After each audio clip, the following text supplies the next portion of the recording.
ഇന്ന് ഒപിയിൽ വന്നിട്ടുള്ള ഒരു കുട്ടിയുടെ അമ്മ ചോദിച്ചൊരു ഡൗട്ടാണ് ഇന്നിവിടെ ഡിസ്കസ് ചെയ്യാൻ പോകുന്നത്.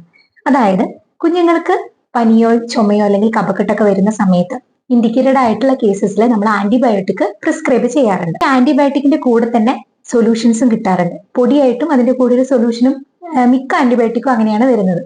അപ്പൊ അത് മിക്സ് ചെയ്തിട്ടായിരിക്കും നമ്മൾ കുഞ്ഞിന് കൊടുക്കുക. അതിന്റെ ബോട്ടിലിന്റെ മേലെ തന്നെ ഇൻസ്ട്രക്ഷൻസ് എല്ലാം ഉണ്ടാവും. അപ്പൊ മിക്സ് ചെയ്ത് കഴിഞ്ഞാൽ നമ്മൾ ആ ആന്റിബയോട്ടിക് സൺലൈറ്റിന്റെ അടുത്ത് വെക്കാതിരിക്കുക. അതുപോലെ ലൈറ്റ് തട്ടിക്കഴിഞ്ഞാൽ അതിന് കളറിന് തന്നെ ചേഞ്ചസ് വരാറുണ്ട്. ഇങ്ങനത്തെ കേസിൽ അതിൽ പറയുന്നുണ്ടാവും റെഫ്രിജറേറ്ററിൽ കീപ്പ് ചെയ്യാൻ വേണ്ടിയിട്ട്, അതായത് ഫ്രിഡ്ജിൽ വെക്കാൻ വേണ്ടിയിട്ട്. അപ്പൊ ഇത് ഫ്രിഡ്ജിന്റെ ഡോർ സൈഡിലാണ് നമ്മൾ കീപ്പ് ചെയ്യേണ്ടത്.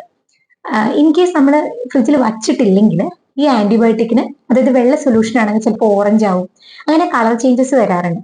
അപ്പോൾ യാതൊരു കാരണവശാലും ഈ കളർ ചേഞ്ചസ് വന്നിട്ടുള്ള ആന്റിബയോട്ടിക് ഉപയോഗിക്കാതിരിക്കാം.